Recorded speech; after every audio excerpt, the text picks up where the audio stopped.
사도행전 19장 11절입니다. 하나님이 바울의 손으로 희한한 능을 행하게 하시니 심지어 사람들이 바울의 몸에서 손수건이나 앞치마를 가져다가 병든 사람에게 얹으면 그 병이 떠나고 악귀도 나가더라. 이에 돌아다니며 마술하는 어떤 유대인들이 시험적으로 악귀 들린 자들에게 대하여 주 예수의 이름을 불러 말하되 내가 바울의 전파하는 예수를 빙자하여 너희를 명하노라 하더라. 유대의 한 제사장 스게와의 7 아들들도 이 일을 행하더니 악귀가 대답하여 가로되 예수도 내가 알고 바울도 내가 알거니와 너희는 누구냐 하며 악귀 들린 사람이 그 두 사람에게 뛰어올라 억제하여 이기니 저희가 상하여 벗은 몸으로 그 집에서 도망하는지라. 에베소에 거하는 유대인과 헬라인들이 다 이 일을 알고 두려워하며 주 예수의 이름을 높이고 믿은 사람들이 많이 와서 자복하여 행한 일을 고하며 또 마술을 행하던 많은 사람이 그 책을 모아 가지고 와서 모든 사람 앞에서 불사르니 그 책값을 계산한즉 은 5만이나 되더라. 이와 같이 주의 말씀이 힘이 있어 흥왕하여 세력을 얻으니라. 20절 말씀까지 공독했습니다. 사도행전 19장 오늘 우리가 본 11절에서 20절 사이의 말씀 속에는 그 희한한 기적이 기록되어 있습니다. 바울의 몸에서 손수건이나 앞치마를 가져다가 병든 사람에게 얹어도 병이 나고 악귀도 나가고 하는 기적이 기록되어 있습니다. 성경에는 기적에 관한 기사가 여러 군데 등장을 합니다마는 공통된 것은 그 기적들이 절대 어떤 결과를 이루는 수단으로서 메시지를 가지진 않습니다. 홍해를 갈랐다든가 무슨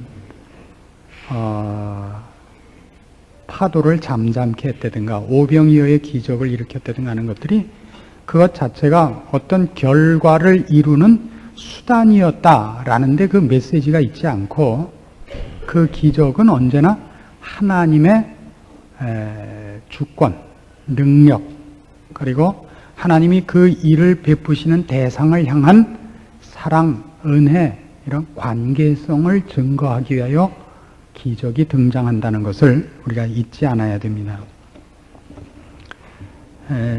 조금은 오늘 우리가 할 얘기와는 좀 다릅니다만 기적에 관한 것을 조금 더 지엽적인 문제를 하나 언급할 것은 기적을 방법으로 요구하는 것은 아주 대표적인 성경 구절 갈라디아서 6장 7절과 대치됩니다. 스스로 속이지 말라. 하나님은 만물이 여김을 받지 아니하시나니 사람이 무엇으로 심든지 그대로 거두리라. 하나님은 성실하게 살며 어떤 결과를 만들기 위해서는 거기에 타당한 원인과 과정을 가져야 할 것을 늘 요구하십니다. 그래서 기적이 만일 수단과 방법으로 이해되면 이럴 위험성이 있다는 것을 늘 명심해 주십시오. 우리의 계획과 욕심의 노예가 되어서 하나님을 찾고 하나님을 알고 하나님 안에 있는 복을 얻는 일에 실패하게 됩니다. 기적이 수단과 방법이 되는 것은 언제나 궁극적으로 어떤 목표를 가지며 어떤 욕심을 가지는가는 나의 손에 있고 그 방법과 수단으로만 하나님이 등장을 하는 신앙의 형태를 가지게 되는데 그것이 오늘 우리가 살피려는 11절에서 20절에 이르는 본문의 내용의 가장 중요한 핵심되는 내용이 됩니다.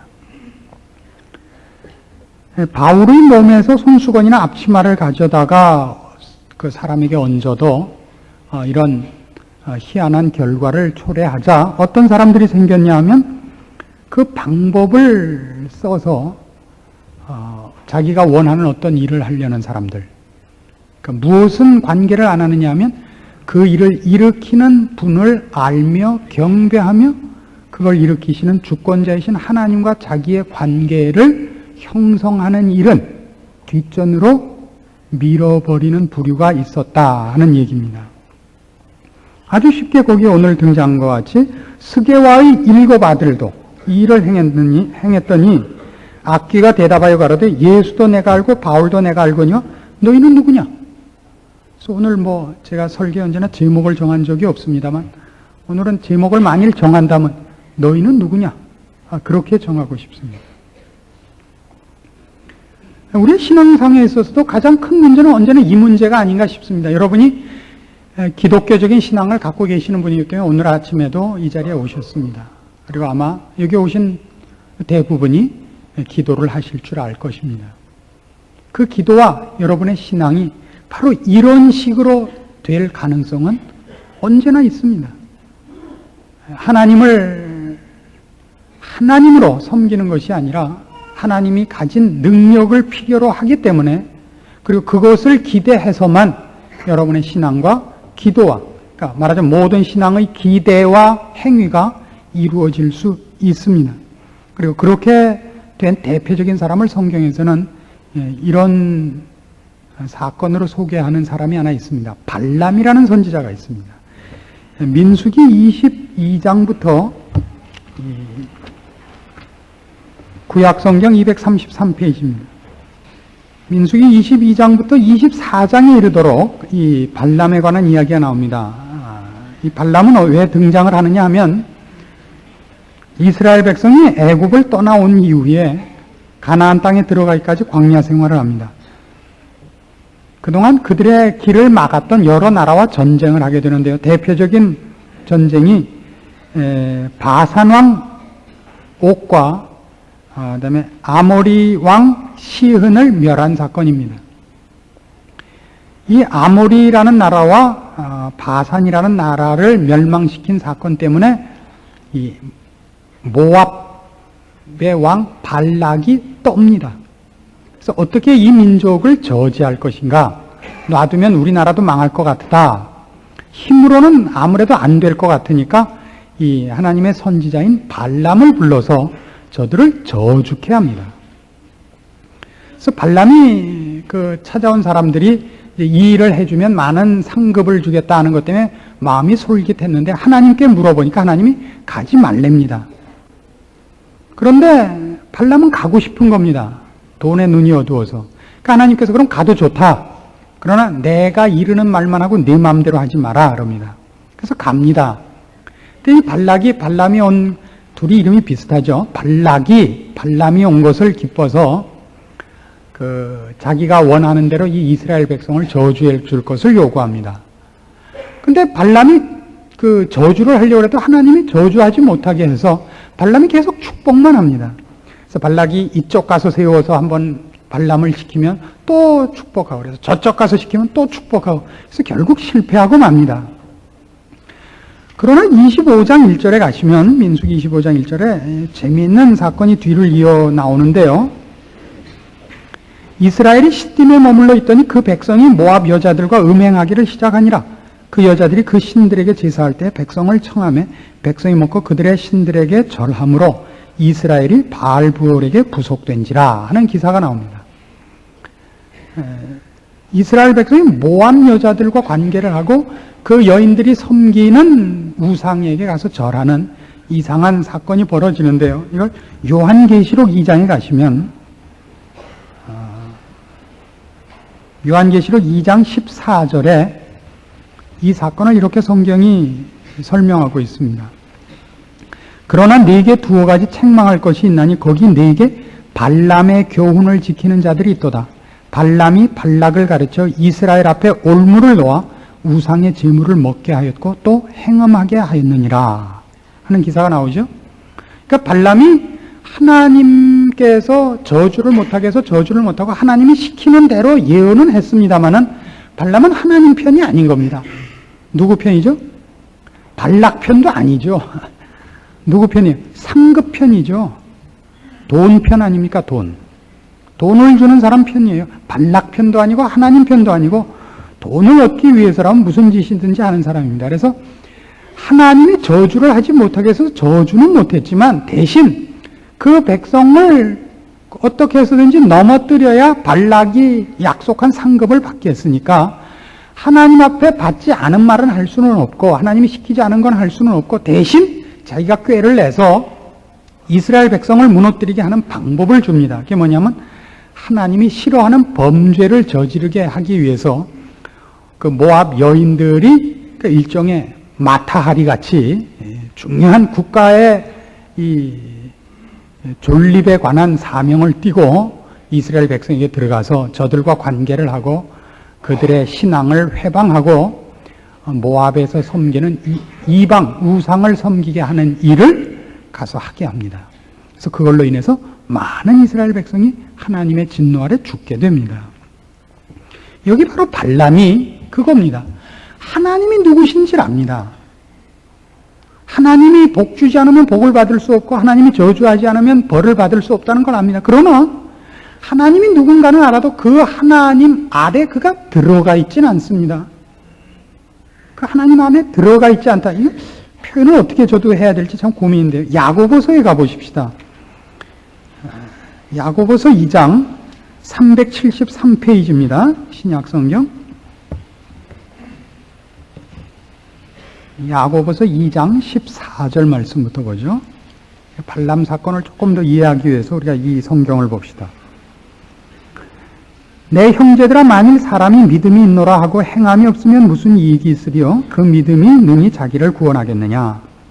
만일 형제나 자매가 헐벗고 일용할 양식이 없는데 너희 중에 누구든지 그에게 이르되 평안히 가라, 더욱게 하라, 배부르게 하라 하며 그 몸에 쓸 것을 주지 아니하면 무슨 이익이 있으리요? 이와 같이 행함이 없는 믿음은 그 자체가 죽은 것이라. 혹이 가로되 너는 믿음이 있고 나는 행함이 있으니 행함이 없는 네 믿음을 내게 보이라. 나는 행함으로 내 믿음을 네게 보이리라. 내가 하나님은 한 분이신 줄을 믿느냐? 잘하는도다. 귀신들도 믿고 떠느니라. 예, 바로 이 19절을 보려고 앞에서부터 읽었습니다. 지금 여기는 그 신앙이라는 것이 관념론이나 하나의 그 사상이 되지 말고 지금 우리를 실제로 항복시키고 바꿔놓는 것이 되어야 되지 않느냐 하는 얘기를 하는 중입니다. 그것과 조금 관계가 있어서 그렇습니다. 하나님이 누구신지를 압니까? 그러면 그 앞에 가서 엎드려야죠. 그에게 매달려야죠. 그러지 않으면 뭐와 같으냐 할 때 귀신들과 같다 이겁니다. 내가 하나님은 한 분이신 줄을 믿느냐? 잘하는도다. 귀신들도 믿고 떠느니라. 귀신들도 믿고 떨어요. 귀신들만큼 잘할까요? 언젠가도 한번 예를 들었습니다만 이 점치러 다니다가 그 만난 사람들 있죠. 아이고, 당신은 여기 오실 분이 아닙니다. 당신은 저보다 센 분이 지키고 있는 분입니다. 나가주십시오. 그래서 기뻐서 돌아온 이상한 신자들이 있죠. 그 구역에 가서 다 얘기하고 다 데리고 갔어요. 그 다음 주에. 다 물어보는 거예요. 그래갖고, 아이고, 당신은 왜 오셨습니까? 이랬는데 어떤 사람은 안 그러더래요. 그래갖고 고민에 빠진 사람을 봤는데 그 사람들이 그런 걸 본다고 해서 그 사람들이 신자인가요? 아니죠. 신자라는 것은 하나님이 누군지를 안다는 것으로 다 신자는 아닙니다. 그렇지 않습니까? 귀신들도 알아요. 그래서 그 예수님 생전에 있었던 일 중에 거라사 지방에 군대 귀신 들었던 귀신 들린 자를 만났을 때 귀신들이 뭐라고 대답했죠? 당신은 하나님의 높은 자십니다. 그러나 때가 이르기 전에 어찌하여 벌써 오셨습니까? 당신이 나와 무슨 상관이 있나이까? 그렇게 고백했던 거 기억나십니까? 당신이 나와 무슨 상관이 있습니까? 당신은 하나님의 거룩하신 자입니다. 알아요. 믿고 떨어요. 그러나 아무 관계가 없다고요. 여기가 바로 오늘 우리 사도행전 19장 11절 이하의 내용을 놓고 우리가 우리를 점검해 봐야 되는 아주 심각한 내용이 되는 것입니다. 여러분 신앙생활을 하십니까? 하나님을 믿으시고 기도를 하십니까? 그것이 도대체 어떤 차원입니까? 여러분이 이 세상에서 요구하는 모든 것을 이루어 주시는 분으로 이렇게 분명하게 붙잡고 있는 일종의 부적이요, 주문이요.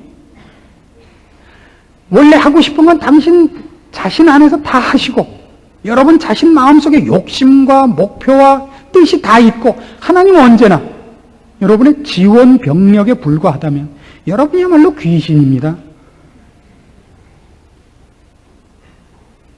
이것만큼 우리에게 두려운 신앙 상태는 없습니다. 물론 여러분이 귀신이다 이렇게 얘기하는 거야 조금 극단적인 표현이겠죠. 그럴 리가 없다고 생각을 합니다. 또 설사 그렇더라도 어떻게 차마 목사가 그렇게 얘기를 해서 되겠습니까마는 그냥 신앙상의 원리를 추적해 들어가면 신자로서 신자가 무엇인지를 모르고 그러니까 신자로서 해야 할 기대가 아닌 기대를 하는 사람은 얼마든지 있습니다. 그리고 그것이 옆 사람이 아니라 자기 자신일 경우가 허다합니다. 고개를 끄덕이시고 뒤에 가서 오리발 내식이 없습니다. 우리가 그럼 발람과 대표되는, 아주 대표되는 말이, 대조되는 대표적인 인물을 찾아가 봅시다. 창세기 49장입니다. 창세기 49장 22절. 이 장면은 야곱이 임종이 임박해서 그의 12아들들에게 유언 겸 축복하는 장면입니다. 그 중에 요셉을 축복하는 장면입니다. 22절입니다. 요셉은 무성한 가지, 곧 샘 곁에 무성한 가지라. 그 가지가 담을 넘었도다. 활 쏘는 자가 그를 학대하며 그를 쏘며 그를 군박하였으나 요셉의 활이 도리어 견강하며 그의 팔이 힘이 있으니 야곱의 전능자의 손을 힘입음이라. 그로부터 이스라엘의 반석인 목자가 나도다. 네 아비의 하나님께로 말미암나니 그가 너를 도우실 것이요 전능자로 말미암나니 그가 네게 복을 주실 것이라.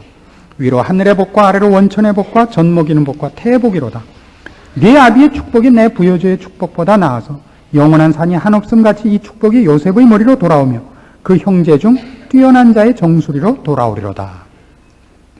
이 야곱이 요셉에게 한 축복은 아주 재미있습니다. 왜 재미있냐면 그렇게 당당하고 그렇게 확신에 차 있을 수가 없습니다. 그 축복하는 것이.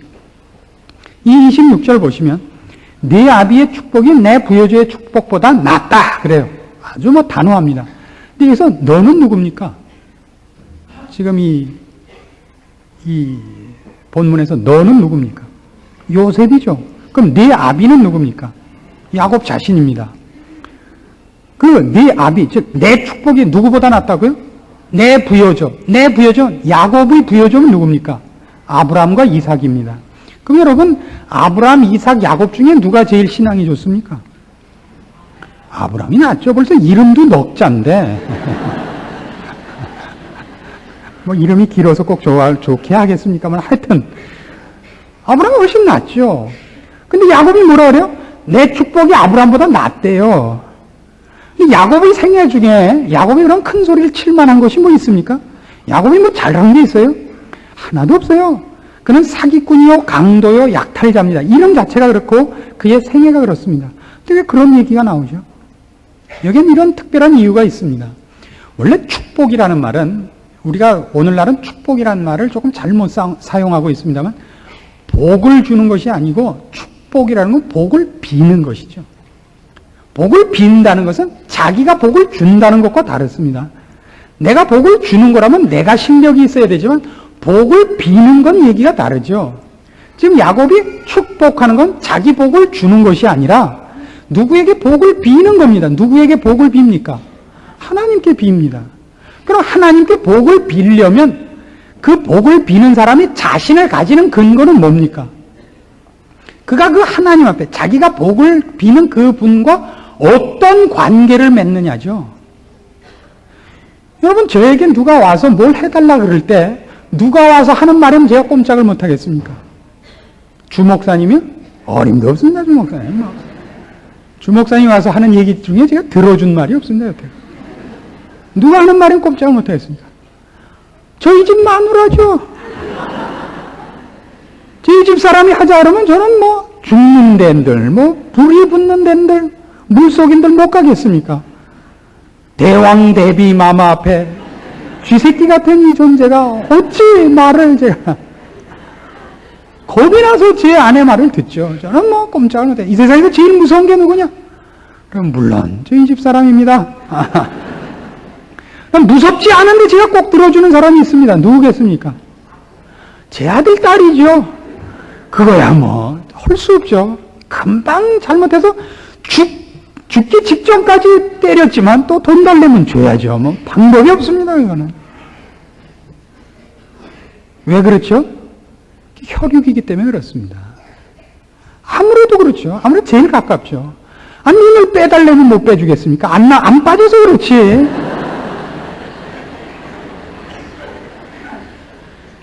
야곱이 하는 얘기가 그겁니다.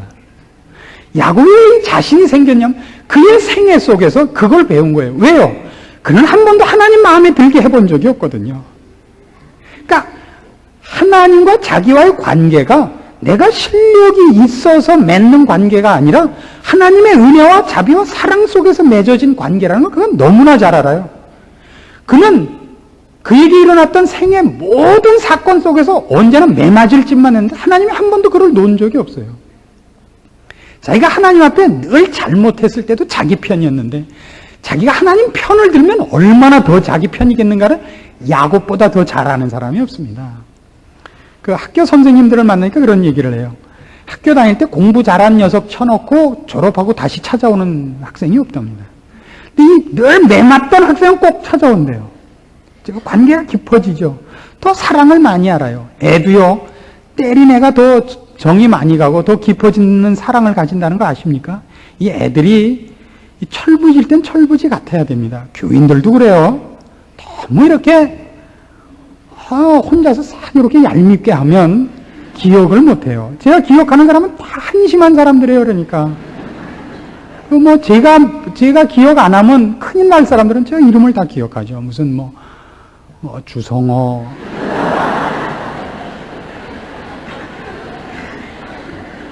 주원휘, 이게 야곱의 배짱입니다. 그러니까 하나님이 왜 내가 비는 복을 축복하는 거를 왜 꼭 들어주실 것이냐? 하나님하고 나하고 이렇게 꽉 묶인 영적으로 혈연 관계니까 이게 야곱의 배짱이에요. 또 오늘날 우리가 어떤 신앙 속에 있냐면 우리는 하나님하고 나하고 무슨 관계냐가 아니라 어떻게 하면 하나님 손에 있는 것을 뺏어내느냐로 밖에는 하나님을 기대하지도 않고 알고 있지도 않다 이겁니다. 이게 오늘 사도행전 19장 11절 이하의 사건이에요. 하나님도 내가 안다. 바울도 내가 안다. 넌 누구냐? 내가 하나님의 자녀여야 돼요. 그러니까 무릇 신앙행위라는 건 말이죠. 기도라든가 신앙이라는 말은 그 한 신자의 영혼의 깊이와 신앙이 투영되는 의미에서의 그 사용이어야 됩니다. 그러니까 하나님 아버지 이렇게 불렀으면 그것이 그가 하나님을 자기 아버지로 모시고 있다. 하나님 저에게 돈 좀 주세요. 그런다 할지라도 이런 모든 필요한 것을 하나님께 요구하며 하나님 안에서 간구한다는 관계성, 영적인 지위, 위치, 이런 그가 갖는 하나님과의 자기와의 영적인 불가분의 관계, 하나님을 높이고 그의 자녀된 상관관계에서의 투정, 요구, 그런 것이 표현되는 의미에서의 기도해야 되고 간구해야 되고 신앙이고 어떤 단어를 사용하는 것이어야지 그게 주문으로서 하나님과 나와의 상관관계는 아무것도 없지만 이렇게 하면 뭐가 된다. 결국 보니까 교회에 나가는 사람들이 더 잘 되더라. 기도를 하는 쪽이 애가 학교에 더 잘 붙더라. 이런 의미에서 여러분의 기도가 예수 그리스도의 이름으로 비옵나이다라면 그건 꽝이다 이겁니다. 그런 의미에서의 헌금이라면 딱 가실 때 찾아가시라 이겁니다. 참 난감합니다. 저희도. 벌써 저희 나중에 재정부에서 이렇게 헌금을 집계해 보면요. 그렇게 좋지 않은 목적으로 낸 헌금들은 색깔이 다르다 그래요. 꼭 그렇게 하겠습니까만은 그러나 여러분을 대하면 저는 그런 우려를 사실은 떨쳐버릴 수가 없습니다. 오늘날 기독교에 제일 많이 있는 기독교를 대표하고 여러분이 제일 많이 쓰는 단어가 뭡니까? 제일 많이 쓰는 단어가 뭐예요? 신앙 속에서 기대하는 여러분의 단어들 보세요. 행복 아닙니까? 행복, 복. 복이에요, 몽땅 다. 하나님을 아는 것, 거룩해지는 것 하나님의 뜻이 아닙니다. 여러분의 뜻을 이루어줄 능력. 주시옵소서죠. 처음부터 끝까지 주시옵소서예요. 뭐를? 돈. 처음부터 끝까지 그래요. 돈. 분당 아파트 당첨. 좋은 학교 입학. 이번에 내가 산 주택 복권 당첨. 전부 이겁니다. 하나님과의 상관관계는 아무것도 없어지고 있습니다. 그런 의미에서는 우리가 지금 야곱에서 본 바와 같이 신약에서는 사도 바울은 전혀 다른 묘사를 하죠. 고린도 후서 12장으로 가보십시오. 고린도 후서 12장 7절입니다. 신약 성경 299페이지입니다. 여러 계시를 받은 것이 지극히 크므로 너무 자고하지 않게 하시려고 내 육체의 가시 곧 사단의 사자를 주셨으니 이는 나를 쳐서 너무 자고하지 않게 하려 하심이니라. 이것이 내게서 떠나기 위하여 내가 3번 주께 간구하였더니 내게 이르시기를 내 은혜가 네게 족하도다. 이는 내 능력이 약한 데서 온전하여짐이라 하신지라. 이러므로 도리어 크게 기뻐함으로 나의 여러 약한 것들에 대하여 자랑하리니 이는 그리스도의 능력으로 내게 머물게 하려 함이라. 그리스도의 능력으로 내게 머물게 하려 한다는 것은 아주 더 다른 표현을 하죠. 그리스도께서 내 안에 머물게 하려 한다 이겁니다. 그리스도의 어떤 능력을 내가 잡고 있는 자가 되지 않고 그리스도가 내 안에 있게 하려고 한다고요. 그리고 주님의 답도 분명히 그겁니다. 사도 바울은 지금 주를 위하여 열심히 있는 자고 복음을 위하여 목숨을 내건 자입니다. 그러나 그에게 치명적인 어떤 약점이 있었다 그럽니다. 그것이 무엇인지 우리 확실히 모릅니다. 그러나 학자들에 의하면 간질병이었을 가능성이 많다 그럽니다. 뭐 그게 아닐지라도 거기에 버금가는 어떤 약점이 있었던 것 같습니다. 생각해 보십시오. 오늘 우리가 본문에서 본 바와 같이 앞치마나 손수건을 갖다 얹어도 병자가 낫고 귀신이 물러나는데 그 자신은 간질환자인 겁니다. 설교를 하고 잘 복음 전하고 가다가 발작을 하곤 해요. 그 사람들이 얼마나 그 사람을 우습게도 보고 그가 전한 말에 대해서도 반신반의 하겠습니까? 그래서 바울이 요구합니다. 하나님께 이걸 내게서 뽑아주십시오. 자신의 편함을 위해서는 아닙니다. 그럼에도 불구하고 주께서는 내 은혜가 네게 족하다. 이는 내 능력이 약한 데서 온전하여짐이라. 그래서 바울이 기뻐하기로 했답니다. 왜냐하면 내가 약할 그때 강하고 그리스도의 능력이 내 안에 머물게 하려고. 무슨 뜻이죠?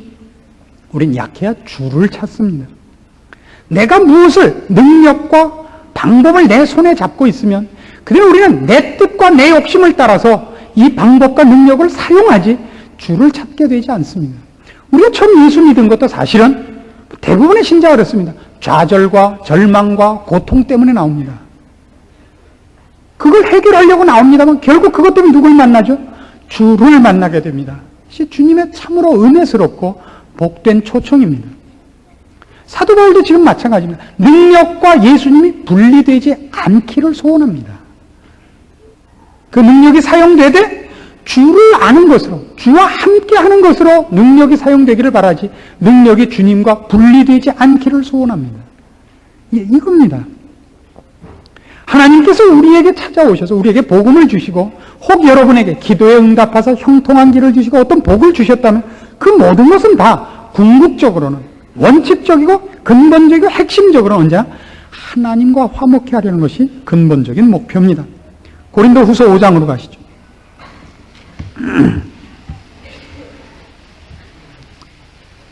18절 말씀부터 봅니다. 모든 것이 하나님께로 났나니 저가 그리스도로 말미암아 우리를 자기와 화목하게 하시고 또 우리에게 화목하게 하는 직책을 주셨으니 이는 하나님께서 그리스도 안에 계시사 세상을 자기와 화목하게 하시며 저희의 죄를 저희에게 돌리지 아니하시고 화목하게 하는 말씀을 우리에게 부탁하셨느니라. 이러므로 우리가 그리스도를 대신하여 사신이 되어 하나님이 우리로 너희를 권면하시는 것 같이 그리스도를 대신하여 간구하노니 너희는 하나님과 화목하라. 하나님이 죄를 알지도 못하신 자로 우리를 대신하여 죄를 삼으신 것은 우리로 하여금 저희 안에서 하나님의 의가 되게 하려 하심이니라. 우리가 하나님과 함께 일하는 자로서 너희를 권하노니 하나님의 은혜를 헛되이 받지 말라. 바로 이겁니다. 하나님께서 예수 그리스도를 보내신 것은 우리를 병마에서 건지기 위함도 아니고 가난에서 구하기 위함도 아니고 무슨 슬픔과 근심에서 구하기 위함도 아닙니다. 그건 완전히 어떤 문제가 해결되면 당연한 것이 됩니다. 어떤 문제? 하나님과 화목하면 당연해집니다. 하나님이 계신 곳에는 슬픔이나 사망이나 죽는 것이 있을 수 없습니다. 하나님이 계시는 곳에는 기쁨과 영광과 찬송밖에 있을 수 없습니다. 그 하나님과 함께 있는 것을 근본적인 목표로 삼으셔야 됩니다. 그걸 위하여 예수께서 오셨고 우리를 위하여 돌아가셨습니다. 우리는 모두 하나님과 화목하는 쪽으로 가야 됩니다. 에베소서 1장으로 가보시겠습니까? 신앙의 궁극적인 목표는 언제나 이쪽으로 모아져 있다는 것을 어디서나 봅니다. 에베소서 1장 17절입니다. 바울의 기도를 봅시다. 에베소 교회를 향한 바울의 기도입니다. 에베소서 1장 17절 우리 주 예수 그리스도의 하나님 영광의 아버지께서 지혜와 계시의 정신을 너희에게 주사 하나님을 알게 하시고 너희 마음 눈을 밝히사 그의 부르심의 소망이 무엇이며 성도 안에서 그 기업의 영광의 풍성이 무엇이며 그의 힘의 강력으로 역사하심을 따라 믿는 우리에게 베푸신 능력의 지극히 크심이 어떤 것을 너희로 알게 하시기를 구하노라. 기도가 전부 어디로 모아지죠? 하나님을 아는 것, 하나님을 아는 것. 내 뜻이 펼쳐지는 것이 아닙니다. 하나님을 아는 것. 하나님을 알게 됨으로 인해서 내가 어떤 혜택을 입느냐는 것은 성경의 첫 번째 목표가 아닙니다. 하나님을 아는 것입니다. 골로새서 1장으로 가시죠. 에베소, 빌립보, 골로새입니다. 골로새 1장 9절입니다. 이로써 우리도 듣던 날부터 너희를 위하여 기도하기를 그치지 아니하고 구하노니 너희로 하여금 모든 신령한 지혜와 총명에 하나님의 뜻을 아는 것으로 채우게 하시고 주께 합당히 행하여 범사에 기쁘시게 하고 모든 선한 일에 열매를 맺게 하시며 하나님을 아는 것에 자라게 하시고 영광의 힘을 쫓아 모든 능력으로 능하게 하시며 기쁨으로 모든 견딤과 오래 참음에 이르게 하시고 우리로 하여금 빛 가운데서 성도의 기업의 부분을 얻기에 합당하게 하신 아버지께 감사하게 하시기를 원하노라. 모든 신앙은 일로 모아집니다. 하나님을 아는 것, 하나님과 사귀는 것, 그래서 그 높으신 하나님의 자녀된 우리의 신분을 깨닫는 것, 그래서 그 영광을 누리는 것, 신앙의 핵심입니다. 절대 이렇게는 되지 마십시오. 여러분의 계획과 뜻이 있고 세상적인 욕심이 있고 그것을 이루는 초월적인 방법으로 하나님이 동원되는 식으로는 절대 가지 마십시오. 이건 가장 못난 신앙입니다. 가장 못난 신앙입니다. 오늘날 기독교가 왜 이토록 힘이 없느냐? 신자들이 왜 이토록 감사가 없고 그토록 자랑이 없고 승리가 없느냐? 그가 신앙적인 싸움을 하지 않기 때문입니다. 세상의 싸움을 하고 있기 때문입니다. 세상 사람들과 똑같이 세상에는 헛된 것을 구하며 세상에는 썩어질 영광을 구하고 있습니다. 세상의 명예, 세상의 박수, 세상에 있는 물질, 세상의 영광을 구하는 것을 세상 사람은 세상의 방법을 쓰고 믿는 사람은 기도를 함으로써 그 싸움을 한다고 생각을 해서 그것이 신앙이라고 생각을 해요. 예수를 잘 믿으면 예수를 믿지 않는 애들보다 그 자녀가 공부를 더 잘하고 예수를 안 믿는 사람들은 뭐 정수기를 통해서 물도 먹고 뭐 인삼에 어쩌고 먹어도 우리는 기도를 하면 얼굴이 더 환해지고 그런 일이 없습니다. 세상 싸움을 하고 세상 목표를 정해놓고 하나님을 동원하니까 언제나 실패하죠. 그래서 여러분이 이미 이런 신앙 체계를 가지셨죠. 일주일에 한 번씩 와서 예배나 봐드리고 세상 사는데 하나님이 맥을 못 쓰시더라 배웠죠. 세상에는 어떻게 살아요? 신자들도 모두 신자라는 신분을 감추고 악랄무쌍하게 살죠. 그 주일이 되면 감춰놨던 성경 꺼내고 감춰놨던 가면 털어서 꺼내서 쓰고 웃으면서 그럴듯한 표정을 짓고 와서 앉아있다 돌아가는 이상한 신자가 된 겁니다. 이러지 않으셔야 됩니다. 이거 같이 못난 것은 없습니다. 신자가 신자된 기쁨을 누리지 못하는 것은 옛날에 이런 싸움과 같죠. 테니스 치는 사람을 보고 그랬죠. 종들이나 시키지 양반 채통에. 그죠? 테니스 치는 것 같이 재밌는 것도 드뭅니다. 그거를 양반이라고 종시켜요? 예수 믿는 것도 왜 종시키시죠? 채통 없이 이렇게 나오시지 말고. 그래서 그걸 종을 시키는 대신 어떻게 시키죠, 여러분? 돈 시키죠? 돈. 헌금이나 내서 신앙 행위를 다 했다고 생각하시면 안 됩니다. 여러분이 정말 신자답게 어느 곳에서나 사셔야 되고 하나님께서 요구하시는 목표를 세워놓으시고 하나님과 사귐이 깊어지는 것으로 하루하루가 진행이 돼야 됩니다. 그렇지 않다면 여러분은 하나님의 은혜를 헛되이 쓰고 있는 겁니다. 지금 여러분의 시간을 낭비하고 있는 것이 됩니다. 세월이 흘러갈수록 여러분이 신자된 여러분의 지위와 하나님을 알아가는 데서 진전이 없다면 여러분은 지금 놀고 계시는 겁니다. 나쁜 짓을 안 했다고 해서 죄 짓지 않았다고 해서 여러분이 신앙적인 행위를 계속하고 있고 신자로서의 책임을 다하고 있다고 생각하면 아닙니다. 그건 절대 아닙니다. 여러분의 인생이 하루하루를 쌓아갈수록 하나님을 아는 일과 하나님의 사람으로 여러분이 바뀌어져 가는 일에 진전이 마땅히 있어야 됩니다. 애들은 가만 놔둬도 커요. 그렇죠? 먹으면 다 큰다고요. 공부해서 학년이 올라간다고요. 여러분들도 마땅히 그러셔야 됩니다. 주일마다 오셔서 이렇게 신령한 꼴을 먹으십니까? 크셔야죠. 크시는 게 있어야죠. 예수를 믿는다는 이름으로 매일매일 살고 계십니다. 신자라는 이름으로 하나님을 아는 일이 깊어 가셔야죠. 예수를 믿은 지 30년, 40년 됐는데 아직도 이렇게 성경식으로 표현해서 젖이나 먹고 어린아이같이 남에게 안겨서 다녀서야 되겠습니까? 그래서 한국교회 신자가 1000만 가까이 된다는데 한국교회 기독교가 전혀 힘을 못 쓰고 있는 이유 중에 하나입니다. 예수 믿는 사람 다 어린애 같은 거예요. 세상에 나가기만 하면 전부 백인철 같이 손 한 번 못 써보고 케어돼 갖고 들어오는 겁니다. 와서 목사한테만 때를 써요. 제가 나 때렸다고. 대신 가서 때려달라고. 제가 뭐 답답해서 가서 대신 때려주겠습니다. 매 맞고 들어오면 자기 자식 때리는 겁니다. 그동안 먹고 큰 거는 뭐하냐? 허리가 36인치나 나가는데 제대로 쓰지도 못하니 어디다 써요? 이제 봄이 되면 논두렁에 이제 올챙이 많이 생길 텐데 이놈의 올챙이가 무만큼 컸는데 개구리가 되질 않아요. 물밖에 나오질 못해요. 전부 이무기가 돼가지고 논두렁에 여기도 하나 저기도 하나 누워 계셔가지고 이로 구를 때마다 벼 눕히고 절로 구를 때마다 물 맞고 논농사 망치고나 있는 올챙이 되지 마시고 요만해도 좋으니까 청개구리 해도 좋으니까 나오십시오. 기도하십시다. 하나님 아버지의 은혜를 감사합니다. 우리의 신자된 특권과 영광과 그 자랑들을 누리게 하여 주시옵소서. 우리가 아는 하나님이 내 소원과 내 욕심을 채우는 분이 되지 말게 하시고 내가 마땅히 무릎 꿇을 뿐 그 안에서 내 영광과 기업을 확인할 뿐 그래서 우리 하나님의 이름을 들어 내가 남을 축복할 수 있는 분으로 우리 하나님과 관계를 맺게 하시고 그 깊은 우리의 특권 속에 들어가게 하여 주시옵소서. 나의 신앙생활의 나날들이 남은 여생들이 낭비되거나 헛되지 않게 하시고 주를 알아가는 일에 그리고 주를 알아서 마땅히 살아야 하는 신자된 생활에 승리가 있고 경험이 있고 찬송할 것이 있고 증거할 것이 있는 신자들이 되게 하시옵소서. 예수님의 이름으로 기도합니다.